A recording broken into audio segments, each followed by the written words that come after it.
noticia que sucedió esta semana, martes 3 de octubre del 2006, fue muy comentada. Un hombre mata a 3 niñas en una escuela de la comunidad Amish en Estados Unidos.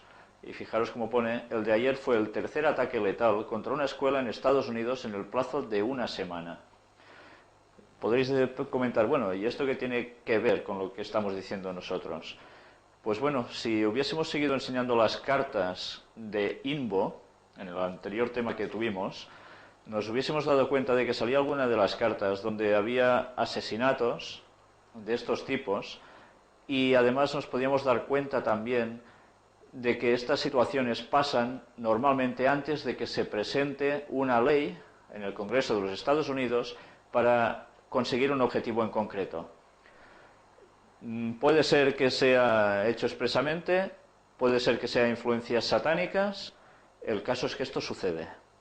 Y probablemente una ley tenga que salir como consecuencia de todo esto, y de esto algo ya se ha comentado.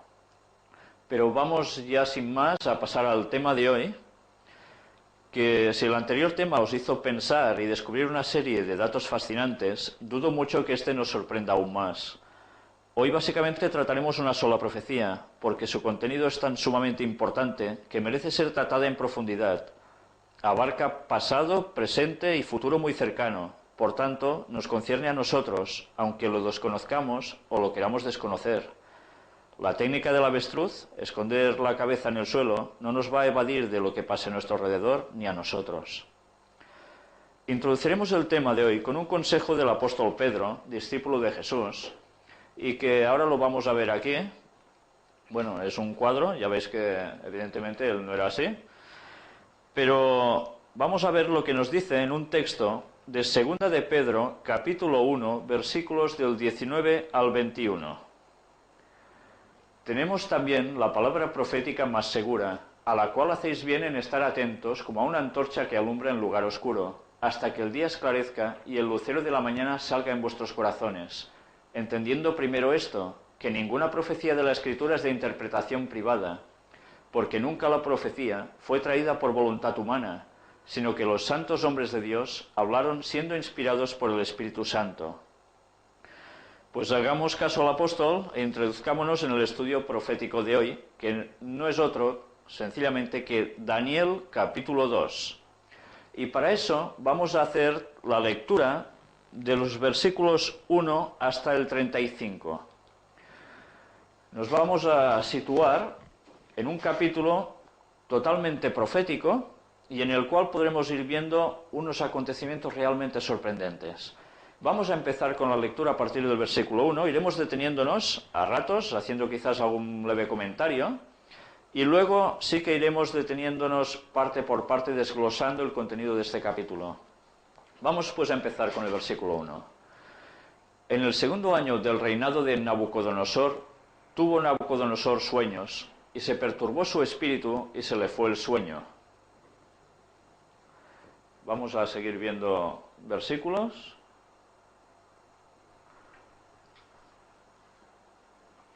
Hizo llamar el rey a magos, astrólogos, encantadores y caldeos, para que le explicasen sus sueños.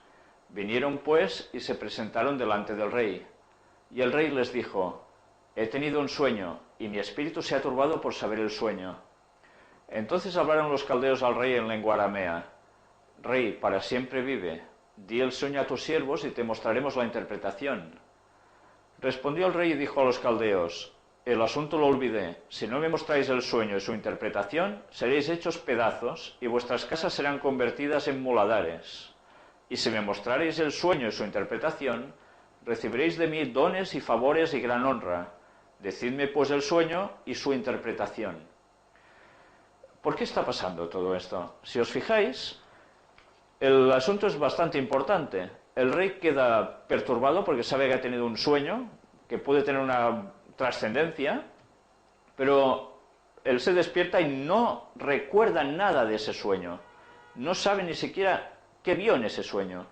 Entonces se plantea una cuestión precisamente a los sabios de esa época, los caldeos, que eran sus consejeros a nivel de gobierno, y que eran gente que, ya veis, básicamente adivinos, encantadores, etcétera, etcétera. ¿Y en qué situación se encuentran? en una situación para ellos sumamente extraña. ¿Cómo se puede interpretar un sueño si no se conoce ese sueño?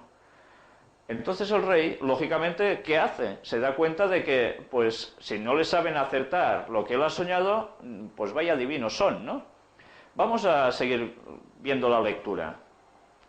En el versículo 6 dice: y si me mostráis el sueño y su interpretación, recibiréis de mí dones y favores y gran honra. Decidme pues el sueño y su interpretación. Pero ellos, fijaros cómo reaccionan. Respondieron por segunda vez y dijeron: diga el rey el sueño a sus siervos y le mostraremos la interpretación. El rey respondió y dijo: yo conozco ciertamente que vosotros ponéis dilaciones, porque veis que el asunto se me ha ido. Si no me mostráis el sueño, una sola sentencia hay para vosotros. Ciertamente preparáis respuesta mentirosa y perversa que decir delante de mí, entre tanto que pasa el tiempo. Decidme pues el sueño para que yo sepa que me podéis dar su interpretación. O sea que el rey ya se olía que no sabrían interpretarlo. Los caldeos respondieron delante del rey y dijeron: no hay hombre sobre la tierra que pueda declarar el asunto del rey. Además de esto, ningún rey, príncipe ni señor preguntó cosa semejante a ningún mago, ni astrólogo, ni caldeo. Porque el asunto que el rey demanda es difícil, y no hay quien lo pueda declarar al rey, salvo los dioses cuya morada no es con la carne. Por esto el rey, con ira y con gran enojo, mandó que matasen a todos los sabios de Babilonia. Imaginaros el panorama. Estos señores caldeos, estos sabios, se veían muertos, no tenían ninguna respuesta. Y lógicamente, los reyes de entonces, cuando mandaban, mandaban. ¿Y qué ejecuta, qué sentencia el rey sobre ellos? Pues que los maten a todos. El versículo 13 sigue diciendo: y se publicó el edicto de que los sabios fueran llevados a la muerte, y buscaron a Daniel y a sus compañeros para matarlos. ¿Por qué buscan a Daniel y a sus compañeros para matarlos?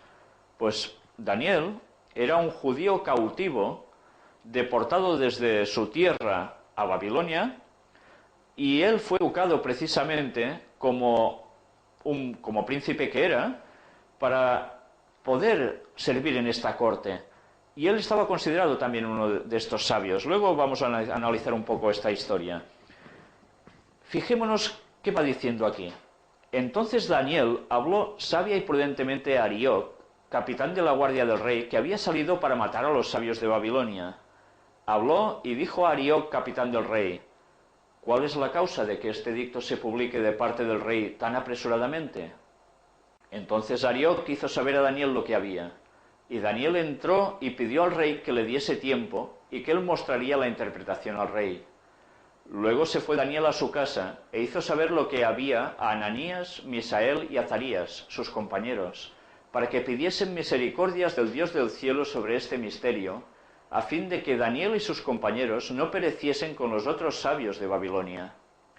Entonces el secreto fue revelado a Daniel en visión de noche, por lo cual bendijo Daniel al Dios del cielo.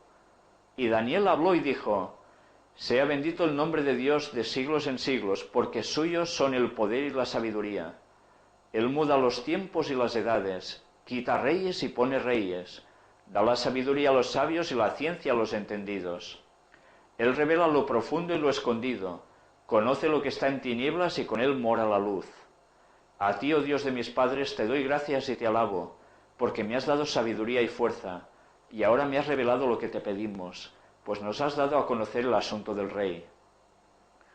Después de esto fue Daniel a Arioc, al cual el rey había puesto para matar a los sabios de Babilonia, y le dijo así: no mates a los sabios de Babilonia, llévame a la presencia del rey, y yo le mostraré la interpretación.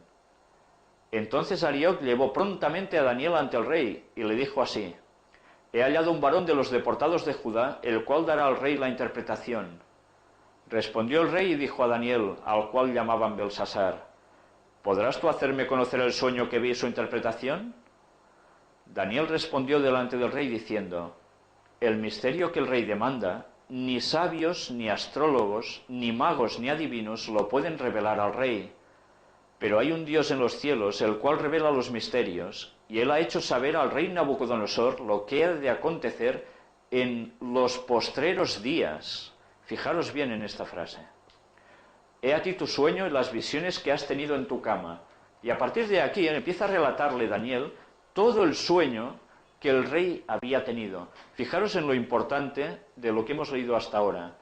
Daniel recibe esta visión, sus compañeros se alegran con él, pero ¿esto es sabiduría propia?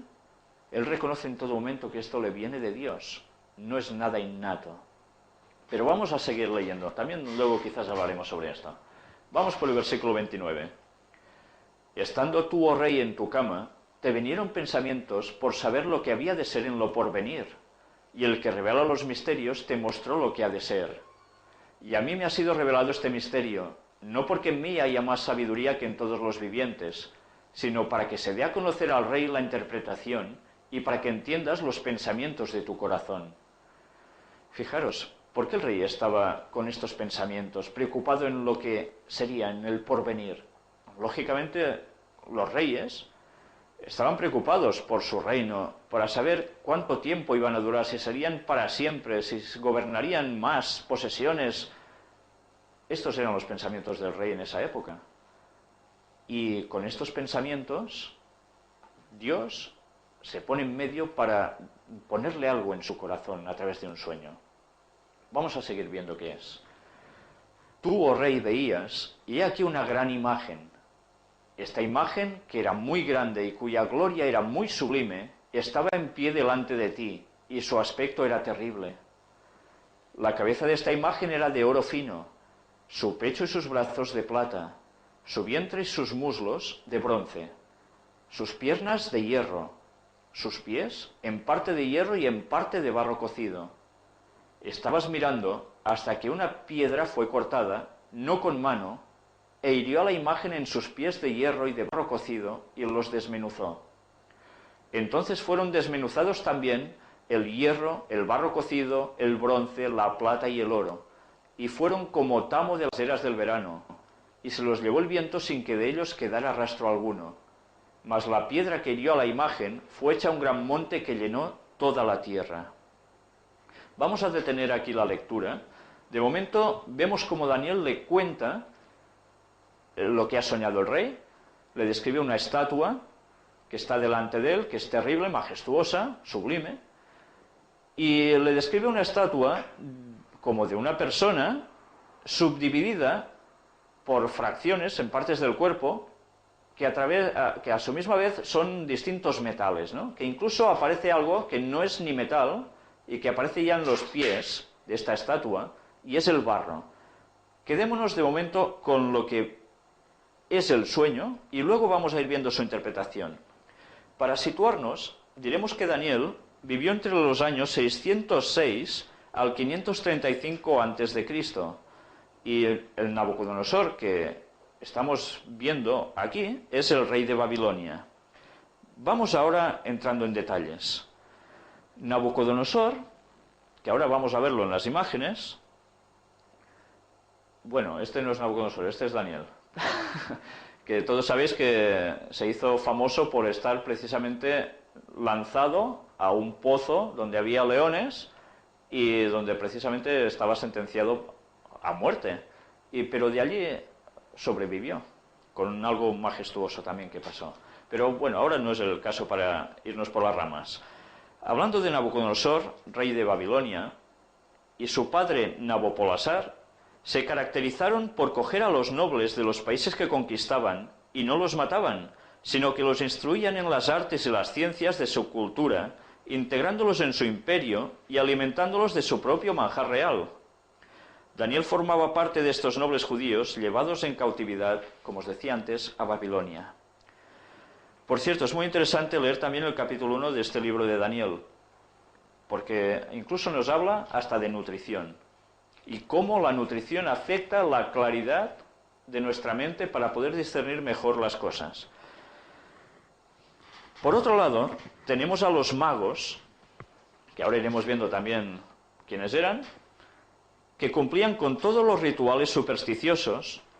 También aparecen los adivinos, que eran tiradores de suertes, los astrólogos, que aseguraban predecir los acontecimientos a través del estudio de los astros, los encantadores, que pretendían comunicarse con los muertos, a los cuales ahora quizás llamaríamos médiums, y los caldeos, que eran una secta de filósofos parecidos a los magos y astrólogos, que se dedicaban al estudio de las ciencias naturales y a las adivinaciones. Eran videntes. Pero vayamos por pasos. Daniel capítulo 2, versículos 10 y 11. Los caldeos respondieron delante del rey y dijeron: no hay hombre sobre la tierra que pueda declarar el asunto del rey. Además de esto, ningún rey, príncipe ni señor preguntó cosa semejante a ningún mago, ni astrólogo, ni caldeo, porque el asunto que el rey demanda es difícil, y no hay quien lo pueda declarar al rey, salvo los dioses cuya morada no es con la carne. Los considerados sabios, los caldeos, para poder interpretar el sueño del rey, debían de saber primero cuál era ese sueño. Sin esta base, decían, era imposible dar ninguna explicación. Leamos ahora los versículos 27 y 28 del mismo capítulo. Daniel respondió delante del rey diciendo: el misterio que el rey demanda, ni sabios, ni astrólogos, ni magos, ni adivinos lo pueden revelar al rey.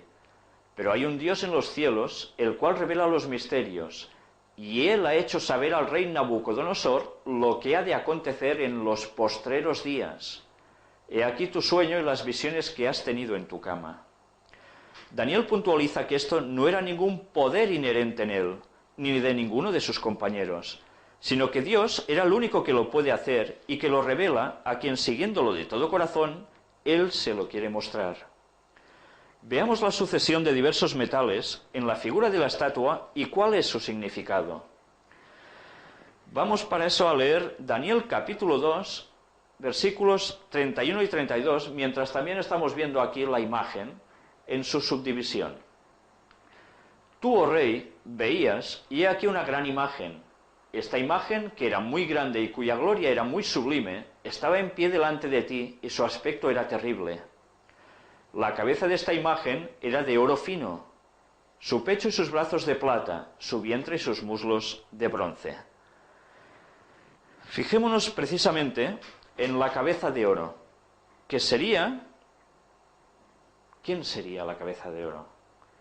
Dice, cabeza igual a Babilonia, 605 a.C. al 539 a.C., lo que duró este imperio. Por tanto, la cabeza de oro sería Nabucodonosor, que fue el rey de Babilonia, y vemos aquí, precisamente en este mapa, la zona geográfica que abarcaba su dominio. El rey y el reino, en esta parte bíblica, es básicamente sinónimos. Por eso, si hablamos de rey como rey de Babilonia, se está refiriendo también a todo su imperio en trascendencia. Pues ya ves cuáles eran sus dominios. El imperio babilónico fue el de más esplendor de toda la historia. Sus famosos jardines colgantes, considerados una de las 7 maravillas del mundo antiguo, y la riqueza de sus habitantes así lo constata. Pero cuando se creían inexpugnables y que perdurarían para siempre, sucedió lo más inesperado. Media y Persia, que aquí vamos viendo quiénes eran estos personajes, potencias inferiores a Babilonia durante la vida de Nabucodonosor, fueron unidas a Lidia, que aquí vemos el mapa donde estaba situado. Si os dais cuenta, es precisamente en el extremo izquierdo del mapa. Fueron unidas a Lidia precisamente por Ciro, al cual aquí veis, y yo no sé si os fijáis en qué lleva en su casco. Si os dais cuenta, ¿no lleva una estrella de 5 puntas?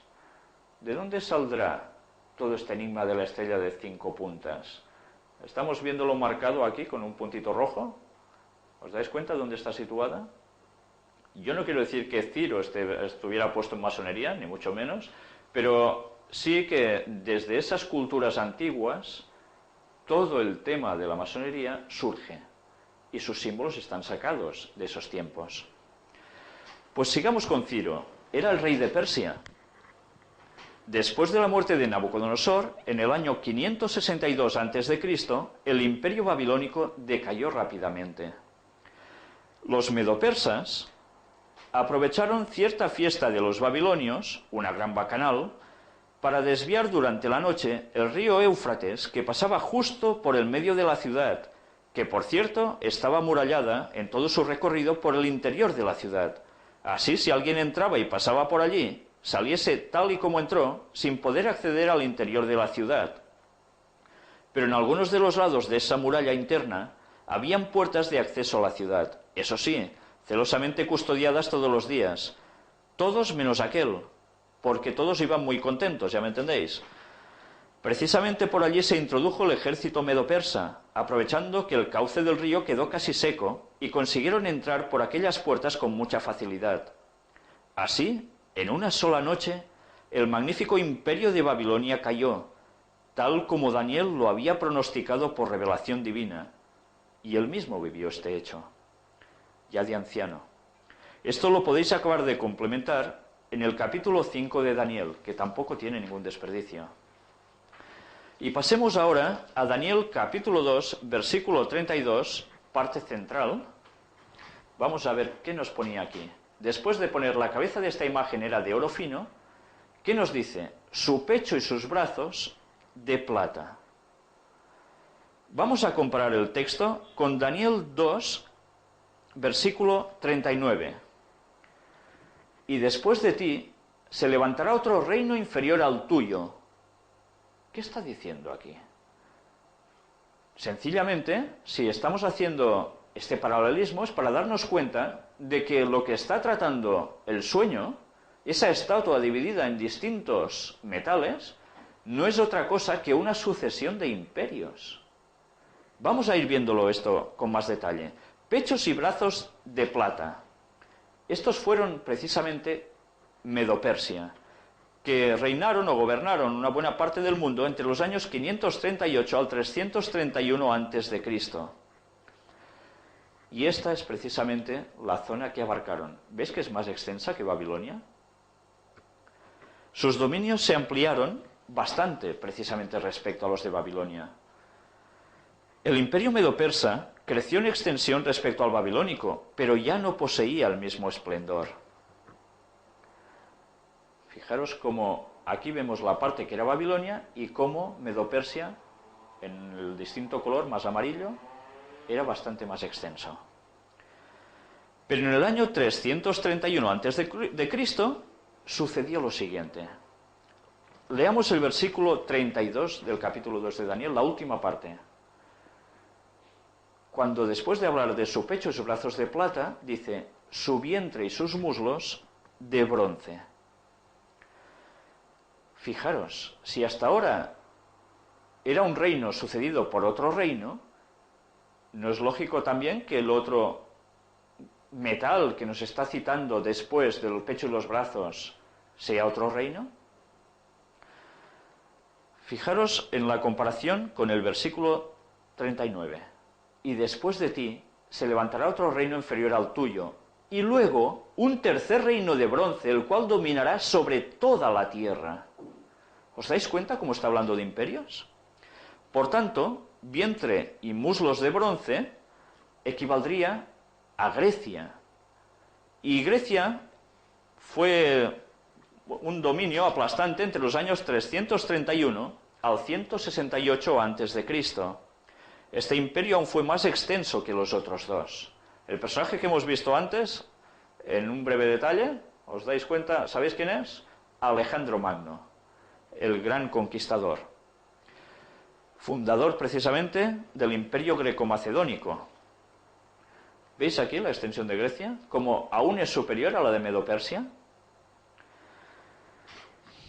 ¿Y qué hizo Alejandro Magno? Derrotó a los medo-persas en las batallas de Gránico, que ahora vamos a ver también aquí una representación, también en la batalla de Iso. ¿Veis aquí qué montón de gente muerta? Por cierto, ¿veis? ¿Sabéis quién es el que está subido en este carro de batalla huyendo? Pues no es otro, precisamente, que Darío, que pertenecía al imperio medo-persa. Y huye, ¿sabéis delante de quién? Pues según la representación, huye delante de Alejandro Magno. Ya veis, abajo en la foto lo pone, ataque, Darío III huyendo ante el violento ataque de Alejandro Magno. Este mosaico representa la batalla de Iso. Pero además hubo otra batalla importante, y fue la de Arbeles. También vemos aquí una representación de ello. Después de la muerte de Alejandro, sus dominios, que fueron más extensos aún que los de los medopersas, pero no tan ricos, se dividieron en una cantidad de reinos griegos. De hecho, los 4 generales de Alejandro se disputaron y dividieron su reino después de varias batallas. Los nombres de sus 4 generales, que bueno, aquí veis el momento de su muerte, rodeado de sus generales, fueron Seleuco, que es este personaje, Telémaco, que aparece también aquí, Lisímaco, del cual vemos una moneda, y Casandro, que también aparece aquí. Pero vamos a ver ahora qué nos decía Daniel 2:33 en su primera parte. Sus piernas, citando ya el imperio que va a venir después, nos dice de hierro. Comparémoslo con Daniel 2:40. Fijémonos qué nos dice aquí. Y el cuarto reino será fuerte como hierro, y como el hierro desmenuza y rompe todas las cosas, desmenuzará y quebrantará todo. ¿Qué imperio vino después de Grecia? ¿Lo recordáis? ¿Cuál fue? Las piernas no son otra cosa que el símbolo del imperio romano, que fueron los que sucedieron en la historia precisamente a los griegos y que dominaron entre los años 168 a.C. al 476 después de Cristo. Fue un largo periodo el de su dominio. Pero no solo esto, sus dominios fueron los más amplios de todos. Fijaros cómo llegó, ¿hasta qué parte? Hasta España, lo que sería Portugal, África del Norte, Europa en general, hasta llegar a Gran Bretaña. Impresionantes sus dominios. Roma, con sus legiones, fue el cuarto imperio de la profecía y en el año 168 a.C. hizo sucumbir a los griegos. Las descripciones del Imperio Romano, el más extenso de todos, denotan la dureza de su poder, pero también este se desvanecería. Daniel 2:33, última parte. Después de sus piernas de hierro dice, sus pies en parte de hierro y en parte de barro cocido. Vamos a compararlo con Daniel 2, versículos del 41 al 43. Lógicamente, Roma no duró siempre. ¿Qué sucede después? Y lo que viste de los pies y los dedos, en parte de barro cocido de alfarero y en parte de hierro, será un reino dividido. Increíble, ¿eh? Será un reino dividido. ¿Qué está queriendo decir con esto? Luego lo veremos. Mas habrá en él algo de la fuerza del hierro, así como viste hierro mezclado con barro cocido. No sé si os habéis fijado, pero ¿os dais cuenta cómo el hierro, representación de Roma, aunque Roma desaparece como imperio, sigue permaneciendo? Aunque ahora mezclado con barro. Luego iremos viendo el porqué de todo esto.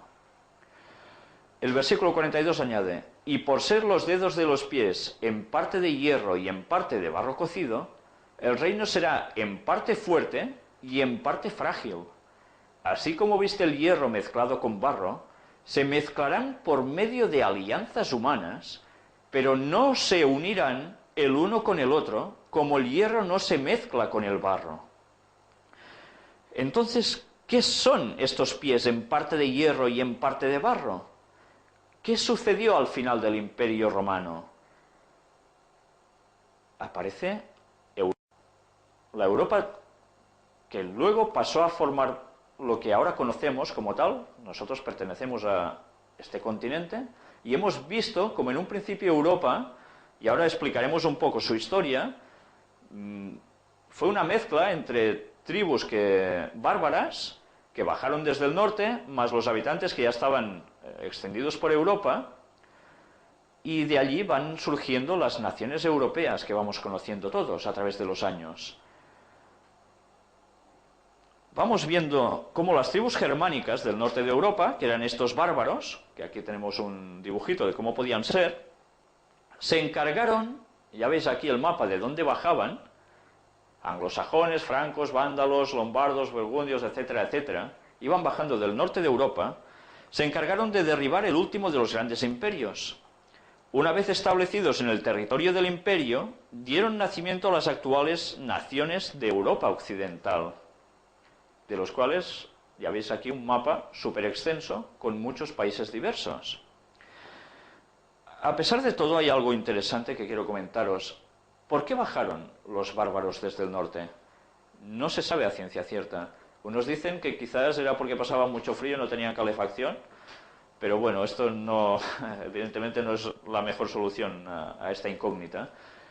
Pero sí se sabe que bajaron de un modo apabullante, empezaron a guerrear con el Imperio Norte en sus fronteras de la parte romana y fueron bajando, posesionándose de todos los antiguos territorios romanos. Hay incógnita aún de por qué lo hicieron. Los historiadores no se han puesto de acuerdo y aún no lo saben. El caso es que bajaron y veremos cómo precisamente a través de ellos se da cumplimiento a la profecía. El Imperio Romano no cayó víctima de un solo imperio, sino precisamente por tribus que se fueron coaligando y cogiendo más territorios juntos. ¿Recordáis? Daniel 2:41 decía, será un reino dividido. Esto quiere decir que serían diferentes estados. También decía, en parte fuerte y en parte frágil, decía el versículo 42. O sea que será potente, pero no del todo. Unas naciones serán fuertes, otras débiles. También decía, se mezclarán por medio de alianzas humanas, pero no se unirán el uno con el otro. Esto nos lo decía el versículo 43. ¿Qué es esto de se unirán por medio de alianzas humanas? Pero que no terminarán de unirse el uno con el otro. Vamos a explicar un poco, hacer un repaso de historia. Justiniano, emperador de Oriente en el siglo VI, Carlomagno en el siglo IX, Carlos V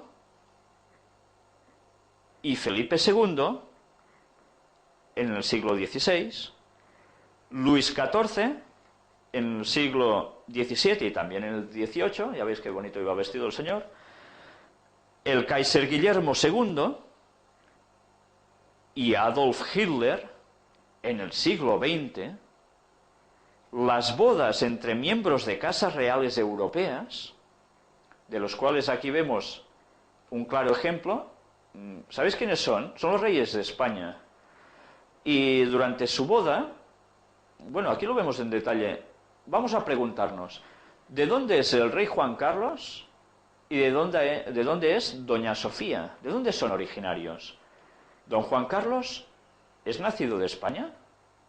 No, es italiano. ¿Y doña Sofía? Es griega. ¿Y dónde están mandando? ¿En alguno de esos dos países natales? No, están mandando precisamente en España. ¿Os dais cuenta de cuando se está diciendo por medio de alianzas humanas se estaría intentando unir Europa? Tanto conlleva gente a través de querer imponer por la fuerza militarmente esa unión, que es el repaso de los personajes históricos, como también gente a través de casamientos, de bodas reales, que han hecho desde la Edad Media hasta aquí, bodas con distintas casas reales europeas, para intentar fusionar países distintos, para, a través de alianzas, irse haciendo cada vez más grandes y más juntos. ¿Pero se ha conseguido unir Europa? Ha habido más intentos. La Comunidad Económica Europea, la CEE, que luego fue transformada precisamente en la Unión Europea. Aquí vemos precisamente cómo se llamó Comunidad Económica Europea originariamente, o el Mercado Común Europeo. Vemos los países firmantes. Esto no llegó a fraguarse del todo. Fue una derivación hacia la actual Unión Europea, de la cual aquí vemos precisamente los países que pertenecen actualmente, más unos candidatos a entrar en esta Unión Europea. Y esto ha sucedido precisamente en nuestro tiempo. Lo han intentado todo para unir Europa. ¿Lo han conseguido? Estaba profetizado que no lo harían. Fijaros cómo la profecía bíblica abarca la cultura occidental, de donde es el pueblo que conocía o seguía la Biblia y creía en Dios. Es evidente que Dios no se referiría a ningún otro lugar del planeta donde la profecía no se estudiara, porque esto no beneficiaría a nadie. Por eso llegamos a la conclusión de que las profecías de las Sagradas Escrituras referentes a las naciones tienden a referirse a las zonas del mundo donde vive la gente que por su conocimiento de la Biblia y de su fe en Dios se puede beneficiar más con las profecías. Fijaros que, según dice la profecía, una Unión Europea total no existirá, aunque según otra profecía dice que por un tiempo les será dado el poder por parte de ellos a un solo personaje o entidad, ya lo estudiaremos, llamada la bestia. Pero la que hoy estamos tratando aún dice alguna cosa más. Veamos Daniel 2, versículos 44 y 45. Y en los días de estos reyes, el Dios del cielo levantará un reino que no será jamás destruido, ni será el reino dejado a otro pueblo. Desmenuzará y consumirá todos estos reinos, pero él permanecerá para siempre. De la manera que viste que del monte fue cortada una piedra, no con mano, la cual desmenuzó el hierro, el bronce, el barro, la plata y el oro. El gran Dios ha mostrado al rey lo que ha de acontecer en lo porvenir, y el sueño es verdadero y fiel su interpretación. El siguiente imperio aparecerá precisamente en los días de estos reyes. Cuando estén intentando unificar Europa totalmente, será su momento, y este momento parece ya no demasiado lejano. Ya nos impusieron la moneda única, el euro, del cual ahora vamos a ver una fotografía y que todos soléis llevar alguno en el bolsillo. Y ahora van de lleno por la unidad política. ¿Recordáis el tema de la masonería, de cómo estaban detrás de la creación de la Unión Europea? Al final todo confluye. Pero ¿a quién representa esta piedra no cortada con mano humana? ¿A un meteorito que destruirá la Tierra? ¿Podría ser un meteorito impactando fuertemente? ¿Una gran colisión que destruye al mundo? Una ley básica para entender las claves proféticas y los diversos temas bíblicos en general dice que la Biblia se interpreta por ella misma a través de la comparación de textos. Por tanto, fijaros qué fácil sería que yo ahora os dijera, va a caer un meteorito y el mundo se va a la porra. Esto es lo que dice la profecía. Y vosotros, inocentes, os los podíais creer. Puede llegar a suceder que un meteorito impacte con nosotros. ¿Por qué no? De hecho, algo así parece que va a pasar. Pero, ¿quiere decir que va a haber una destrucción total de la Tierra? ¿Y que por culpa de Dios se termina todo y ya está? Esto sería una interpretación. Podríamos especular que la piedra es cualquier otra cosa. Entonces, ¿cómo podemos saber la verdad de qué es esta piedra que cae, impacta en los días de la Unión Europea cuando se está intentando fraguar a tope, como en nuestros días? ¿Qué es entonces esto? Hablando de la palabra de Dios, Isaías nos dice en su capítulo 28 y versículo 10. ¿Sabéis? Isaías es otro profeta, para situaros. No sea acaso que ahora pensáis que es otro personaje que no tiene nada que ver. Porque mandamiento tras mandamiento, mandato sobre mandato, renglón tras renglón, línea sobre línea, un poquito aquí, un poquito allí, otro poquito allá. ¿Qué quiere decir este texto? Pues sencillamente que las cosas hay que compararlas, analizarlas, texto aquí, texto allí. Si la Biblia se debe interpretar por sí sola, vamos a ver precisamente con la Biblia qué significa esa piedra. Como ejemplo, veamos cómo lo que hemos explicado a través de la historia, en este caso también podemos explicarlo por comparativa con otros textos bíblicos. Lo mismo que hemos visto en Daniel 2, con esta sucesión de imperios, lo vemos bajo otros símbolos, animales, bestias, en los capítulos 7 y 8 del mismo libro. ¿Por qué parece repetirse? La diferencia es que en cada uno se dan detalles adicionales para llegar a una mayor claridad y demostrar ciertos objetivos. Veamos una comparativa resumida de estos tres capítulos, el 2, el 7 y el 8. En la parte de la izquierda vemos como precisamente hay una nota interesante. Los metales descienden en calidad hasta el final, desde la cabeza de oro hasta los pies, ¿no? Daniel 2, escrito aproximadamente sobre el año 603 a.C. Daniel 7, escrito en el año 553 a.C. Han pasado unos años. Y Daniel 8, escrito en el año 551 a.C. Si vemos en comparativa, si leyeseis estos capítulos, os daríais cuenta que en Daniel 2 aparece la cabeza de oro en versículos 32 y 38, y en Daniel 7 aparece como león con alas de águila. ¿Quiere decir lo mismo? Aquí vemos una representación de lo que podía ser. ¿Qué significa un león con alas de águila? El león es símbolo de Babilonia.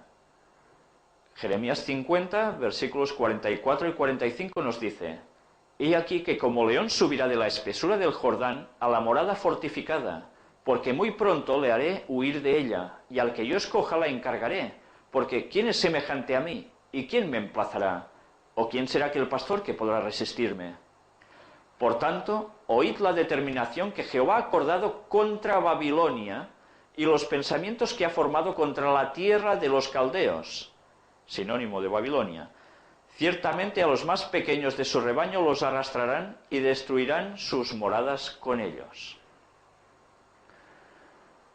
Alas son símbolo de velocidad en sus conquistas. Habacuc 1, del 6 al 8 dice: Porque he aquí yo levanto a los caldeos, nación cruel y presurosa, que camina por la anchura de la tierra para poseer las moradas ajenas. Formidable es y terrible, de ella misma procede su justicia y su dignidad. Sus caballos serán más ligeros que leopardos, y más feroces que lobos nocturnos, y sus jinetes se multiplicarán. Vendrán de lejos sus jinetes, y volarán como águilas que se apresuran a devorar. Por tanto, si las alas son velocidad en las conquistas, las alas arrancadas, ¿qué van a significar? Pues que esas conquistas aflojan.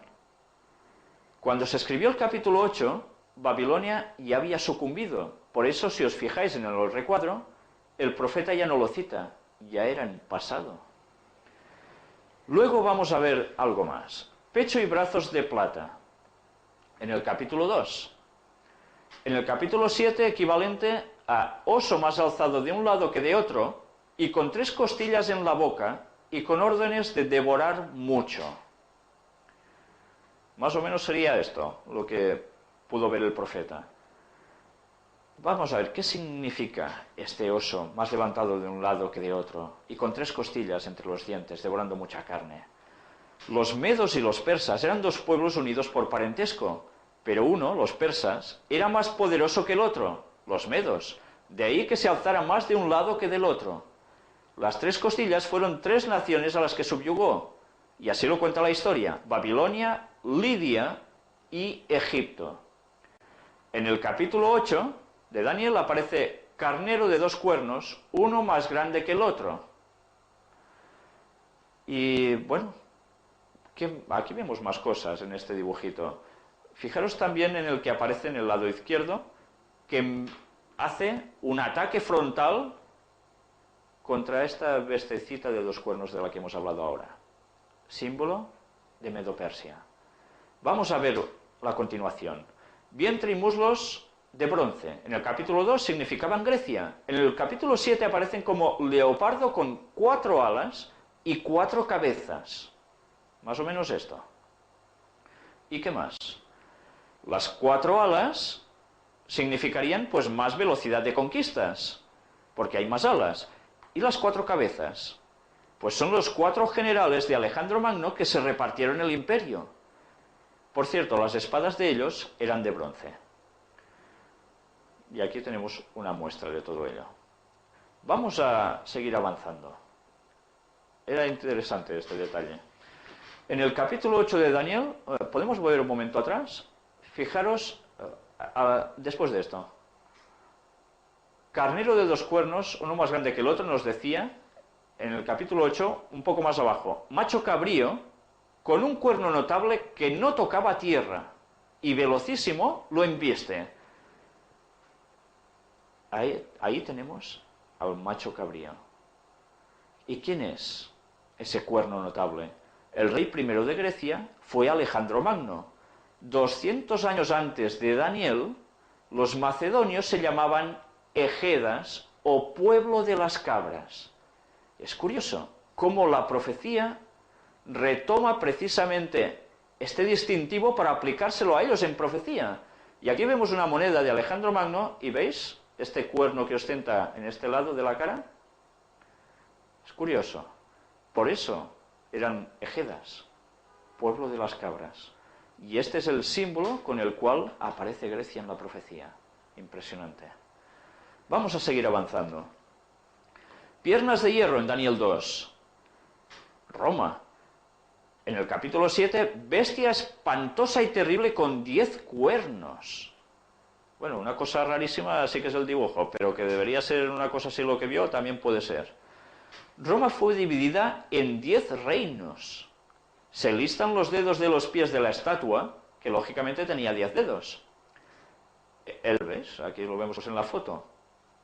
El hierro y el barro cocido no se mezclan, no queda fuerte. ¿Lo habéis intentado nunca el unir el hierro con el barro? Cuando la mezcla está húmeda, parece que se aguanta, pero la que se seca, probadlo, veréis como el hierro no se consolida para nada con el barro. Por tanto, un poco fuerte, un poco débil, y no termina de unirse. Pero el hierro del Imperio Romano, y sus espadas eran de hierro, cosa muy curiosa, sigue aún en los pies mezclados con barro. O sea que Roma no desaparece, se transforma, llega hasta el final de la historia. ¿De qué historia? Todo esto lo iremos viendo ahora. Vamos a ver, pies en parte de hierro y en parte de barro mezclado, en el capítulo 2, para decir Europa. En el capítulo 7, a la bestia le sale otro cuerno pequeño y derriba 3. Este cuerno tenía ojos de hombre y hablaba grandes cosas. Qué cosas más extrañas. Esto lo iremos viendo en su momento. Aquí no, bueno.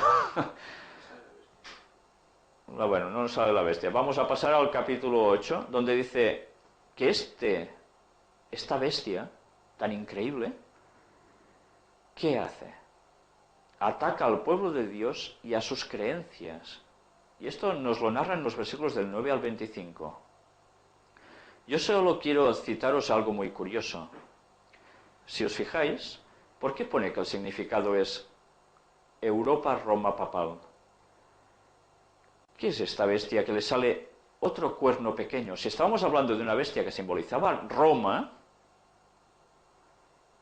¿lo veis aquí en el recuadro abajo a la izquierda? Bueno, esto estamos viendo como a ese cuerno, Alejandro Magno, se le rompe, le salen 4, y a la bestia que nosotros estamos tratando ahora, que ya no es Grecia, sino que es Roma, que es lo que viene después, por tanto esto ya no nos hace falta verlo, le sale un cuerno que derriba a 3. Y tiene este cuerno unos ojos de hombre y hablaba grandes cosas. Fijaros cómo esto trasciende todo lo que hemos visto hasta ahora con las bestias. Es algo totalmente inusual. Pero este tema lo vamos a tratar cuando analicemos precisamente durante toda una conferencia a esta bestia tan impresionante. Y tendremos que demostrar quién es esta bestia. Pero vamos a aparcarlo aquí. De momento solo os digo, ¿qué poder surge en Roma? El papado, que curiosamente derriba a los érulos, los ostrogodos y los vándalos para oponerse ¿a qué? A las enseñanzas y doctrinas suyas, a las pretensiones papales. Pero esto, quedaros solo con este concepto, porque para demostrar todo esto vamos a necesitar toda una conferencia, ya que el tema es sumamente duro impresionante y vital para todos nosotros. Vamos a avanzar. Si nos vamos dando cuenta, es impresionante notar que el profeta dice hasta el nombre de los imperios años antes de que surjan. ¿Cómo puede ser que un profeta vea todas estas cosas? Por inspiración propia, yo no paro de recordar siempre en mi mente que él siempre dice, Daniel, que no era por su sabiduría, era por lo que le venía de Dios. Si tenéis Biblias en vuestras casas, me gustaría que hicierais una lectura de estos capítulos para daros cuenta cómo nombres que aquí surgen de imperios aparecen años después de que el profeta los citara, en los capítulos 7 y 8. Os lo dejo como deberes. Pero después de ver cómo la Biblia también se interpreta por ella misma, ¿qué es entonces la piedra o roca que golpean los pies de la estatua y la desmenuza? Que aparece en Daniel 2:35. Bueno, es verdad, nos quedaba esto. Este libro no tiene desperdicio su lectura, se llama Los malos papas y hace un análisis histórico de los papas a través de la historia, con sus hechos, sus proezas y muchas otras cosas. Y os recomiendo su lectura, es totalmente histórica, vale la pena. Pero bueno, vamos a seguir avanzando en lo que ahora estábamos puestos. Aquí teníamos una ilustración de lo que podía ser ese cuerno con ojos de hombre y una boca que hablaba grandes cosas, que es un cuerno pequeño que crece, se carga a 3. Esto ya lo iremos viendo en su momento. Y vemos en esta estatua cómo la roca, esa piedra, golpea precisamente, o va a golpear, lo estamos viendo en el momento del dibujo, ¿en qué zona? ¿En la cabeza? No. Va bajando el cuerpo y no golpea en ningún sitio de estos. El texto nos dice que golpea precisamente donde estamos marcando ahora, en los pies, en la zona. ¿De qué zona de los pies? Pues lógicamente en los dedos, que es la parte final. ¿Y esto qué quiere decir? ¿Qué va a pasar al final en esta historia de nuestros días? Vamos a verlo ahora un poco con detalle. Vamos a ver qué es esta piedra que cae, desmenuza esta estatua, y luego se hace un gran monte que llenó toda la tierra. Recordad que este hecho debe pasar cuando Europa está intentándose unir de un modo muy claro, como ahora. Por tanto, debe pasar algo en un futuro próximo, quizás muy próximo. Y yo no diría ni quizás. Veamos qué es la piedra. La respuesta la sacaremos por comparativa, para que nadie pueda decir que son interpretaciones erróneas. Y empezaremos con un texto que se encuentra en el libro del Nuevo Testamento, llamado Primera Epístola a los Corintios, capítulo 10 y versículo 4. Y aquí vamos a ir sacando el significado. Y todos bebieron la misma bebida espiritual, porque bebían de la roca espiritual que los seguía, y la roca era, ¿quién? Cristo. ¿La roca es Cristo? Podríamos sacar este texto de contexto, pero si os sitúo, aquí nos está hablando de cómo precisamente el pueblo de Israel, cuando salió de Egipto y cruzaba el desierto, estaba siendo mantenido por un poder sobrenatural, y además bebieron de una roca que fue golpeada por Moisés, de la cual salió agua y bebió todo el pueblo, una gran muchedumbre, y que era símbolo de alguien. Y aquí el apóstol Pablo, cuando escribe, nos dice, la roca era Cristo. ¿Ese es el símbolo? Vamos a ver otro texto. Primera de Pedro, capítulo 2, del 3 al 8. Si es que habéis gustado la benignidad del Señor, acercándoos a Él, piedra viva, desechada ciertamente por los hombres, mas para Dios escogida y preciosa.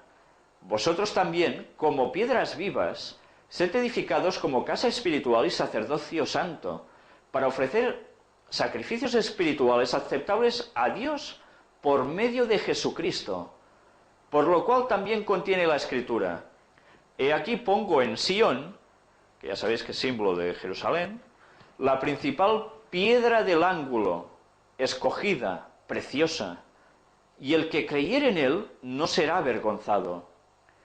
Para vosotros, pues, los que creéis, él es precioso, pero para los que no creen, la piedra que los edificadores desecharon ha venido a ser la cabeza del ángulo, y piedra de tropiezo, y roca que hace caer, porque tropiezan en la palabra, siendo desobedientes, a lo cual fueron también destinados.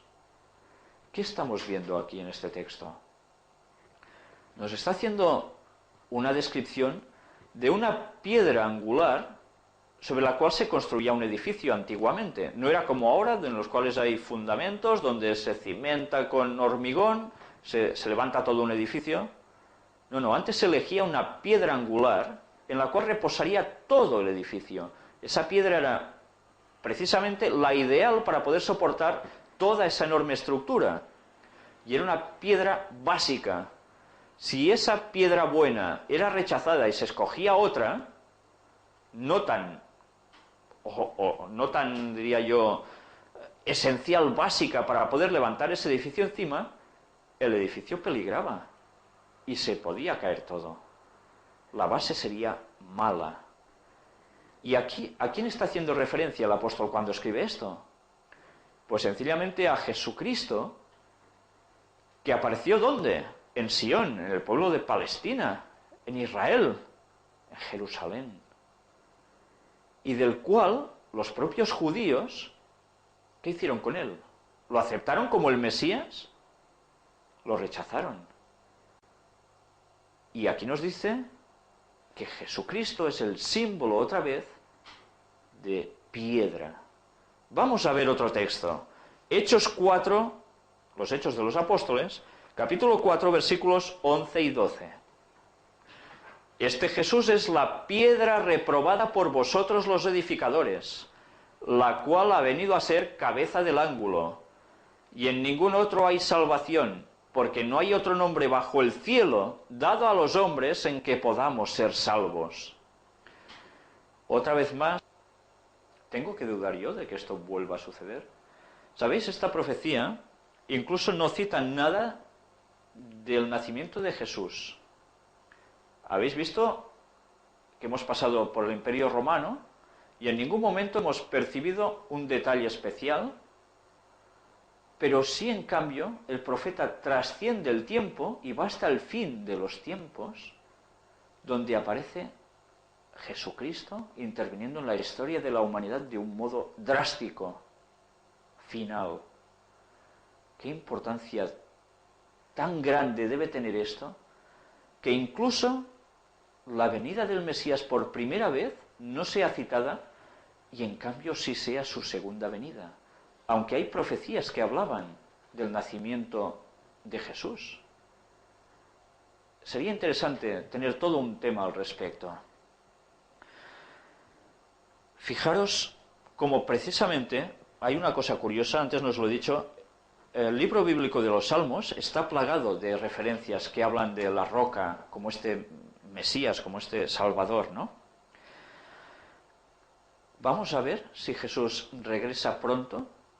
Esto lo iremos viendo en los temas subsiguientes.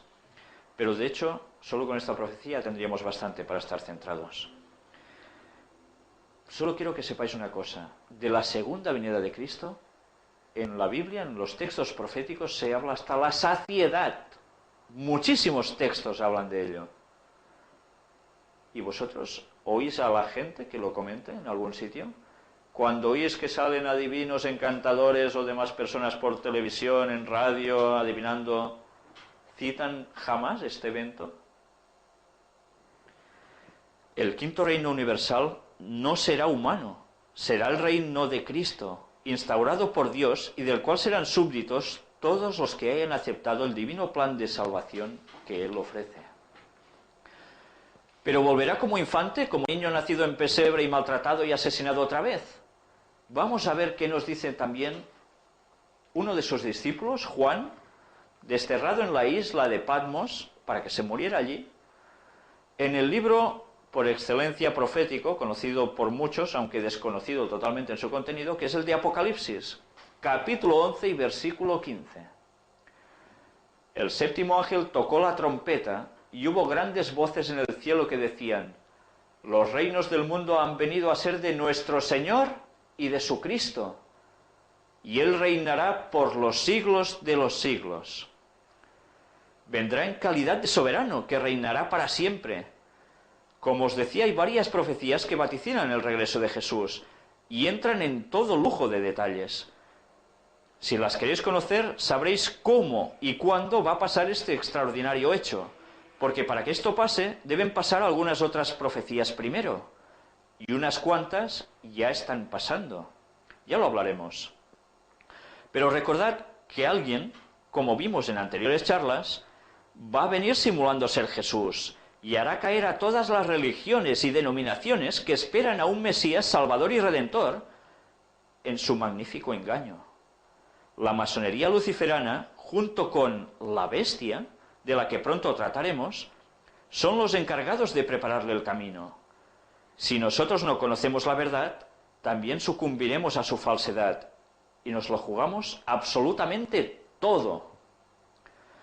Y ya que se han cumplido totalmente la primera gran parte de las profecías, sin un solo error, y en un margen de siglos de historia tan extensos desde que se pronosticaran, podemos tener la absoluta confianza y certeza de que se cumplirán las restantes, como además todas las promesas que Dios nos da, que también están escritas.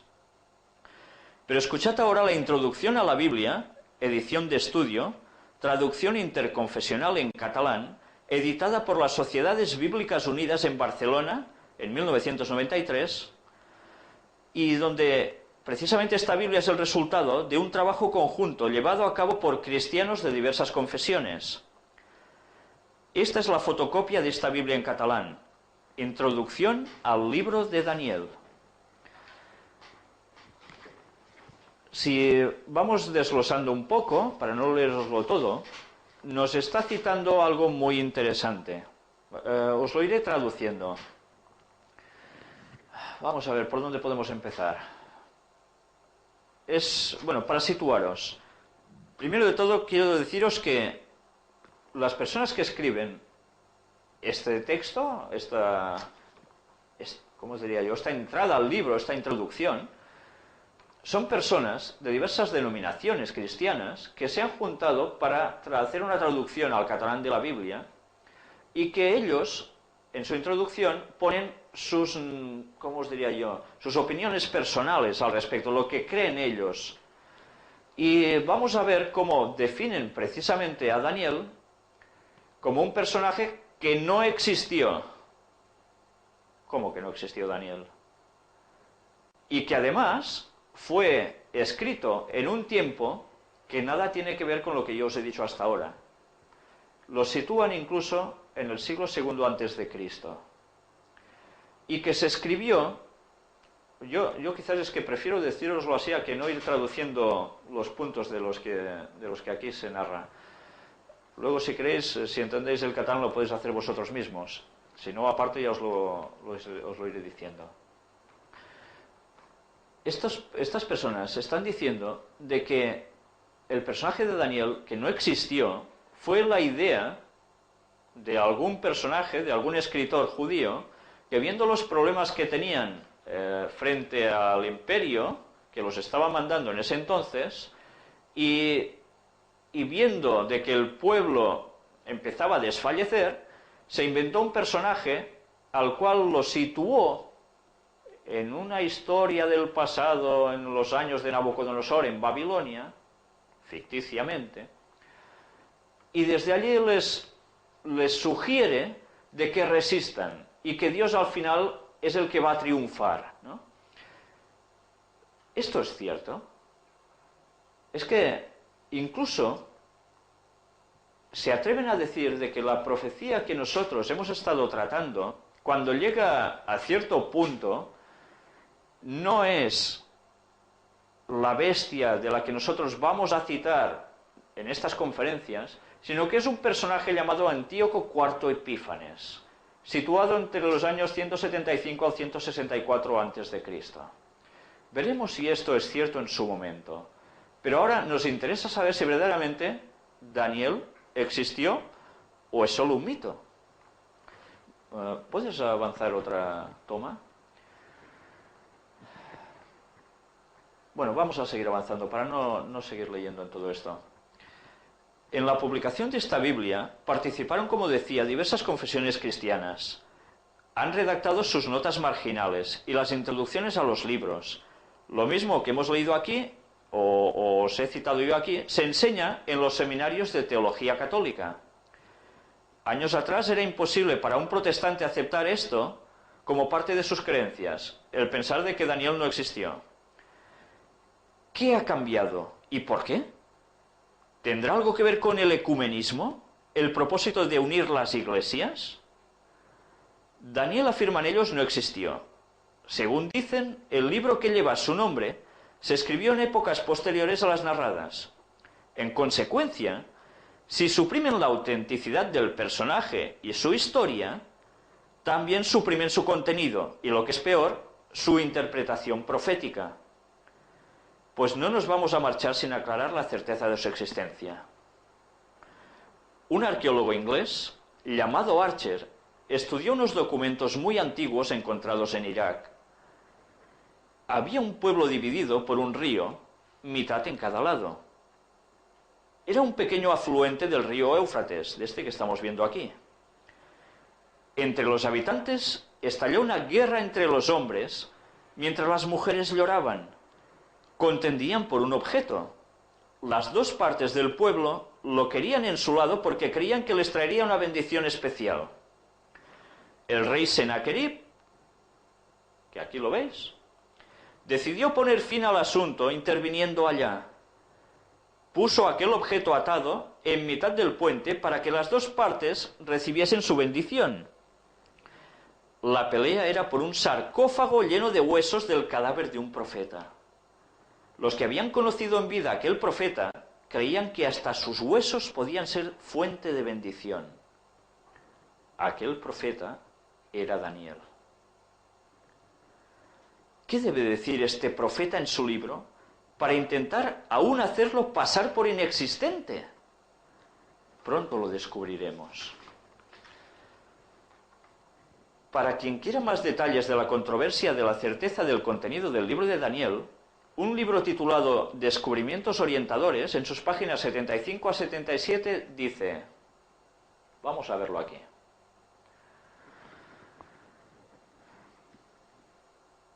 Entre los ataques insistentes de los críticos que se ensañaron contra las Sagradas Escrituras están los que se han dirigido al libro de Daniel. Pretendían que, en lugar de haber sido escrito en el siglo VI a.C., habría sido preparado varios siglos después, en los días de Antíoco Epífanes, un seleucida. Entre los argumentos que esgrimieron con denuedo, figuran en lugar prominente las palabras griegas que aparecen en el texto y el hecho de que se mencione a un tal Belsasar como rey de Babilonia cuando dicha ciudad fue conquistada, personaje que no figuraba para nada en los fragmentos del historiador Beroso que alude a esos acontecimientos. Felizmente esas conjeturas gratuitas han sido refutadas por los descubrimientos arqueológicos. Los críticos señalaban 4 palabras griegas en el libro bíblico de Daniel, que querían decir guitarra, arpa, cornamusa y sapca. Esta última palabra fue eliminada porque se trataba de un instrumento musical que, según Estrabón, es de origen sirio. ¿Cómo aparecían esas palabras griegas en el libro de Daniel? El problema fue resuelto al comprobarse por medio de la inscripción griega de la primera parte del siglo VI a.C. en Abu Simbel, Alto Egipto, y por las últimas inscripciones del rey Sennacherib, que hacia el año 700 a.C. fueron llevados a Mesopotamia muchos cautivos griegos. ¿Qué hay de sorprendente en el hecho de que los griegos dieran a conocer sus instrumentos musicales por sus nombres en los lugares donde estuvieron cautivos? Para mayor abundamiento de pruebas, hace pocos años el arqueólogo C.L. Woolley quedó sorprendido al exhumar de las ruinas de la ciudad de Carquemis un escudo jónico de grandes dimensiones que perteneció a un soldado griego. Ese escudo, en el cual se representaba una gorgona repujada en bronce, apareció entre los escombros de la ciudad, que había permanecido intacta desde la batalla entre el faraón Necao y Nabucodonosor. Esto demostró que el rey que llevó en cautiverio a Daniel y a otras personas de la familia real desde Palestina a Babilonia, también pudo llevar como cautivos a los soldados griegos que servían como mercenarios al faraón Necao, que siguió al respecto la práctica de su padre. Voltaire escribió con menosprecio respecto al libro de Daniel, porque mencionaba a Belsasar, que nunca había existido. Por cierto, Voltaire era masón. Sin embargo, Daniel declaraba que había conversado con Belsasar, que éste le ofreció el tercer lugar en el reino, y que Babilonia fue conquistada mientras Belsasar estaba celebrando un gran festín.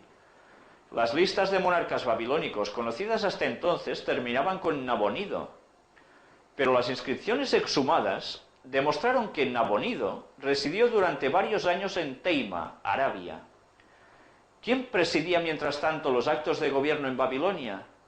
Todo quedó resuelto al ser descifrada por Oppert una inscripción de Nabonido en la cual se refiere a Belsar Asur, el vástago de mi corazón, mi hijo primogénito, en favor del cual invoca la protección de la gran divinidad.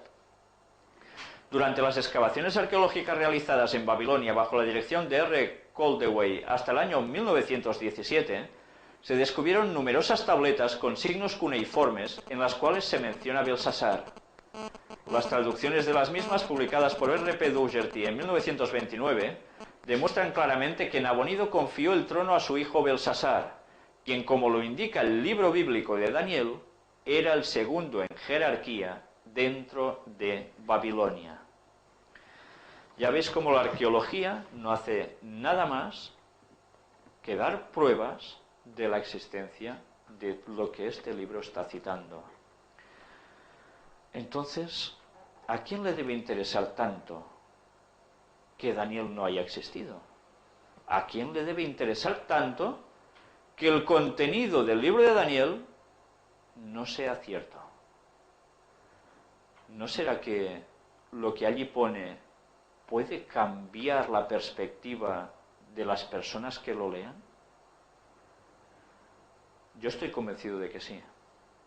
Fijaros precisamente en un texto escrito por el apóstol Pablo en Primera de Tesalonicenses, capítulo 5 y versículo 20. Es todo un consejo.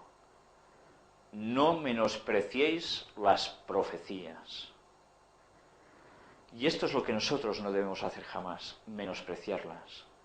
Solo estudiando las profecías a fondo nos vamos a dar cuenta de que hay algo más, cosas que ni se nos dicen siquiera, y que señalan el segundo retorno de Cristo.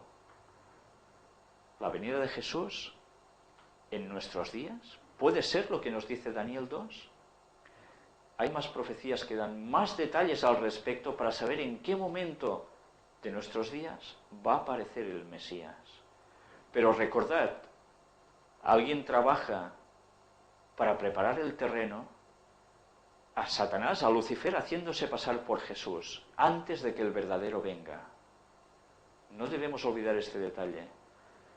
Y vamos a saber quiénes trabajan para esto. Antes dijimos, y hemos ido descubriendo, cómo lo hacían las sociedades secretas, la masonería luciferana.